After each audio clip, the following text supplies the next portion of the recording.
Sir Veeresh ನಮ್ಮ corporation ಎಲ್ಲ ನಮ್ಮ ಸಿಬ್ಬಂದಿ ಮತ್ತು ನಮ್ಮ ಕಾರ್ಪೊರೇಟ್ರು ಎಲ್ಲ ಒಂದು ಕುಟುಂಬ. ಇವು ಎರಡು ಪಟ್ಟ ಇದ್ದಂಗೆ, ಎರಡು ಟ್ರ್ಯಾಕ್ ಇದ್ದಂಗೆ. ಎರಡು ಟ್ರ್ಯಾಕ್ ಮೇಲೆ ಬಳ್ಳಾರಿ ಅಭಿವೃದ್ಧಿ ಹೋಗ್ತದೆ, ಟ್ರೈನ್ ಹೋದಂಗೆ. ಎರಡು ಆ ಕಡೆ ಒಬ್ಬರು ಈ ಕಡೆ ಒಬ್ಬರು, ನಾವು ಇಬ್ಬರು ಕೆಲಸ ಮಾಡಿದ್ರೆ ಜಂಟಿಯಾಗಿ ಇವತ್ತು ಬಳ್ಳಾರಿಯಲ್ಲಿ ಅಭಿವೃದ್ಧಿ ಮುಂದೆ ಆಗುತ್ತೆ. ಯಾವುದೇ ಇರಲಿ ಎನ್ಕ್ರೋಚ್ಮೆಂಟ್ ವಿಷಯ, ಅಭಿವೃದ್ಧಿ ವಿಷಯ, ಇವೆಲ್ಲ ನಾವೆಲ್ಲ ಕಲಿತೆ ಮಾಡಬೇಕು. ನಿನ್ನೆ ನಡೆದಿದ್ದ ಘಟನೆ ಏನಾಗಿದೆ ಅಂದರೆ, ಎಲ್ಲ ಕುಬೇರಣ್ಣನ ಜೊತೆಗೆ ಅವ್ರ ವಾರ್ಡಲ್ಲಿ ಎಲ್ಲ ಒಂದು 7-8 ಜನ, ಅವರು ಕುಬೇರನ ಇನ್ನೊಬ್ಬರು, ಎಲ್ಲ 7-8 ಜನ ಬಂದು ಒಂದು ಪೈಪ್ಲೈನ್ ಹಾಕಿದ್ರಂತೆ. ಆ ಪೈಪ್ಲೈನು ಬಗ್ಗೆ ಅದು ವಿಷಯ ಸರ್, ಅದು 20 ದಿನದಿಂದ ಹಂಗೆ ತೋಡಿ ಬಿಟ್ಬಿಟ್ರೆ ಅದನ್ನು ಮಾಡ್ಸಕ್ಕೆ ಹೇಳ್ರಿ ಅಂತ ವೀರೇಶ್ ಅವ್ರನ್ನ ಕೇಳ್ಯಾರ. ವೀರೇಶ್ ಅವ್ರನ್ನ ಕೇಳಿದ್ರೆ ಅವರು ಇವತ್ತು ರಜೆ ಐತೆ ನಮಗೇನು ಇವತ್ತು ನೀವು ಯಾಕೆ ಇವತ್ತು ಕಲಿಬಿದ್ದೀರಿ ಅಂತ ಏನೋ ಹೇಳಿದಾರಂತೆ. ಇವತ್ತು ಮಧ್ಯಾಹ್ನ ಗೊತ್ತಾಯ್ತು ಅದು. ಅಲ್ಲ ಸರ್, ಕುಬೇರ ಅಂದರೆ ಯಾವ ಕುಬೇರ? ಹೆಚ್ ಕುಬೇರ. ಈಗ ಬಂದಿದ್ದ ಕುಬೇರ ಇವರು ಬೇರೆ.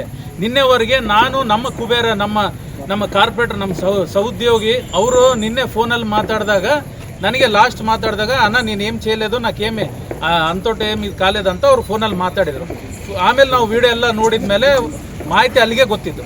ಬಟ್ ಇವತ್ತು ಮಧ್ಯಾಹ್ನ ಏನಾಗಿದೆ ಅಂದರೆ, ಇಷ್ಟೆಲ್ಲ ಇದಾಗಿರೋದು ಸರ್, ಇವತ್ತೆಲ್ಲ ನಾವೆಲ್ಲ ಹೋಗಿ ಪೈಪ್ಲೈನ್ ಬಗ್ಗೆ ನಾವು ಮಾತಾಡಿದಾಗ ಅದು ತೆರವುಗೊಳಿಸ್ರಿ, ಅದೊಂದು ಮೇರೆ ಎನ್ಕ್ರೋಚ್ಮೆಂಟ್ ತೆರವುಗೊಳಿಸ್ರಿ ಎಂಬ ವಿಷಯಕ್ಕೆ ನಾವೆಲ್ಲ ಹೋಗಿ ಕೇಳಿದಾಗ ನಮಗೆ ವೀರೇಶ್ ಅವ್ರಿಗೆ ಇದಾಯಿತು, ಮಾತಿನ ಚಕಮಕಿ ಆಯಿತು.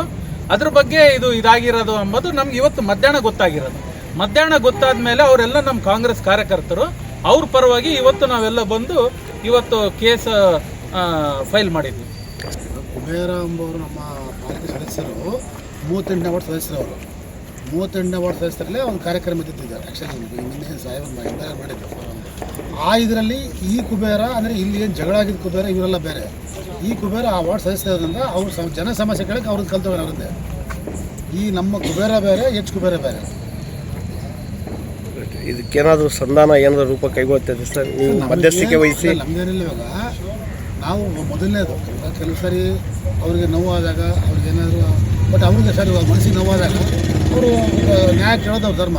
ತಪ್ಪು ಮಾಡಿದರು ಕಾನೂನಿದೆ, ಕಟ್ಟಲಿದೆ. ಅವ್ರೇನೋ ಕಾನೂನಲ್ಲಿ ತಪ್ಪು ಮಾಡಿದರೆ ಶಿಕ್ಷೆ ಅನುಭವಿಸ್ಲಿ, ಯಾರಾದರೂ ಅಷ್ಟೇ. ನಮ್ಮದು ಒಂದು ಇಂಥ ಪರಿಸ್ಥಿತಿ ಇವತ್ತು ನಮಗೆ ನೀರಿನ ಸಮಸ್ಯೆ, ನಮ್ಮಲ್ಲಿ ಇವಾಗ ನೌಕರರ ಸಮಸ್ಯೆ. ನಮಗೆ 100%ಅಲ್ಲಿ 35% ನೌಕರರಿದ್ದಾವೆ. ಸೊ ಇದು ಆ ಸಮಸ್ಯೆ ಇದ್ದಾಗ ಇವತ್ತು ಅವರು ಸ್ಟ್ರೈಕ್ ಮಾಡ್ತಿರೋದು. ನಾನು ಅವ್ರಿಗೆ ಮನವಿ ಮಾಡಿದ್ದೀನಿ, ರಿಕ್ವೆಸ್ಟ್ ಮಾಡಿದ್ದೀನಿ. ನಿನ್ನೆ ಅವ್ರಿಗೆ ಜಿಲ್ಲಾಧ್ಯಕ್ಷರಿಗೆ ಹೇಳಿದ್ದೀನಿ, ಆಮೇಲೆ ಕಮಿಷನರ್ಗೂ ಮಾತಾಡಿದ್ದೀನಿ. ನಾನು 2 ಸಾರಿ ಎಲ್ಲರೂ ಕರೆಸಪ್ಪ, ಅವ್ರನ್ನೂ ಕರೆಸೋಣ, ನಮ್ಮ ಕುಟುಂಬ ಎಲ್ಲ ಇರೋದು. ಇವಾಗ ನಾವಾಗಲಿ ಕಾರ್ಪೊರೇಟ್, ಇವಾಗ ನಾನು ಮೇಯರ್ ಇದ್ದೀನಿ, ಕಮಿಷನರ್ ಇದ್ದೀನಿ, ಶಾಸಕರು ಕರೆಸೋಣ, ಆಮೇಲೆ ಎಲ್ಲರೂ ಕೂಡ್ಸೋಣ ಕಾರ್ಪೊರೇಟೆಲ್ಲ ಸಂಧಾನ ಮಾಡೋಣ. ಆಮೇಲೆ ಅದು ತಪ್ಪು ಮಾಡಿದರೆ ಶಿಕ್ಷೆ ಆಗಲಿ, ಸಂಧಾನ ಮಾಡೋಣ, ಸಂಧಾನ ಇರಲಿ. ಇಲ್ಲ ಕಾನೂನು ಹೋರಾಟ ನಾವು ಬೇಡ ಅಂತ ಹೇಳಿಲ್ಲ. ಆದರೆ ಕಾನೂನು ಎಲ್ಲರಿಗೂ ಒಂದೇ. ಅವ್ರು ನೋವಾಗದೆ ಕೊಟ್ಟಾರ, ಅದು ಒಳ್ಳೆ ತಪ್ಪಿಲ್ಲ. ಇವ್ರು ನೋವಾಗಿ ಇವ್ರು ಕೊಡ್ತಾರೆ, ಒಳ್ಳೆ ತಪ್ಪಿಲ್ಲ. ಅವ್ರು ಕಂಪ್ಲೇಂಟ್ ಕೊಟ್ಟಿದ್ದನ್ನು ಒಳ್ಳೆಯದು, ಇವ್ರನ್ನ ಕೊಡೋ ತಪ್ಪಲ್ಲ. ಕಾನೂನಲ್ಲಿ ಅದು ಎನ್ಕ್ವೈರಿ ಮಾಡ್ತಾರೆ. ಇವಾಗ ಯಾವ ಸತ್ಯನೋ ಯಾವ ಸುಳ್ಳು ಅಂತೇಳಿ ಅದು ಹೊರಗೆ ಬರುತ್ತಲ್ಲ. ನಮ್ಮ ಹೇಳಿಕೆ ಅಷ್ಟೇ.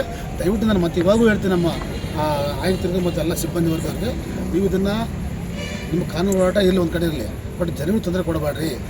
ಇದು ಬೇರೆ ಪಕ್ಷ, ಇದು ಒಂಥರ ರಾಜಕೀಯ ಬೆರೆಸಬೇಡ್ರಿ. ಆಮೇಲೆ ಜನರ ಪೂರ್ತಿ ಇದನ್ನು ತಾಳ್ಮೆನ ಪರೀಕ್ಷೆ ಮಾಡಬೇಡ್ರಿ. ಅದು ನಮ್ಮ ಮನವಿ. ನೀವು ಕೆಲಸ ಮಾಡಿರಿ, ನಿಮ್ಮ ನ್ಯಾಯಕ್ಕೆ ತಕ್ಕಂಗೆ ಹೋರಾಟ ಮಾಡಿರಿ. ಕಾನೂನು ಹೋರಾಟ ಆಗಲದು. ತಪ್ಪು ಯಾರು ಮಾಡಿದ್ರೆ ಶಿಕ್ಷೆ ಆಗಲದಕ್ಕೆ. ಅದ್ರ ಬಗ್ಗೆ ನಮ್ದು ಏನೂ ಆಗಲ್ಲ. ನನಗೆ ಅದು ನಮ್ಗೆ ಯಾರು ಇವಾಗ ಕಾರ್ಪೊರೇಟ್ರು ಎಷ್ಟು ಮುಖ್ಯನೋ ನಮ್ಮ ನೌಕರರು ಅಷ್ಟೇ ಮುಖ್ಯ ನನಗೆ. ಸೊ ಇಬ್ಬರು ಸೇರಿ ಮಾಡೋ ಕೆಲಸವಲ್ಲ. ದಯವಿಟ್ಟು ನಾನು ಮತ್ತೆ ಮನವಿ ಮಾಡ್ತಾನೆ, ದಯವಿಟ್ಟು ಇವತ್ತನ್ನು ಸ್ಟ್ರೈಕ್ ಕಾಲ್ ಆಫ್ ಮಾಡಿರಿ. ಬೆಳಿಗ್ಗೆ ಬರ್ರಿ, ನೀವು ಕೂಡ ಒಂದು ಕಂಡೀಷನ್ ಕೊಡ್ರಿ. ನಿಮಗೇನೇ ತೊಂದರೆ ಆಗಿದ್ದರೆ, ನಿಮಗೇನು ಡಿಮ್ಯಾಂಡ್ಸ್ ಇದ್ರೆ ಹೇಳ್ರಿ. ಅವೆಲ್ಲ ನಾವು ಕಾರ್ಪೊರೇಟರ್ ಕೂತ್ಕೊಂತೀವಿ, ನೀವು ಕೂಡಲೇ ಕೊಡ್ರಿ. ಒಂದು ಕುಟುಂಬ ಶಾಸಕರನ್ನು ಕರೆಸೋಣ, MP ಕರೆಸೋಣ. ಇದನ್ನು ಮುಂದೆ ಒಳ್ಳೆ ಮಾರ್ಗದಲ್ಲಿ ಹೋಗೋಕ್ಕೆ ಪ್ರಯತ್ನ ಮಾಡೋಣ.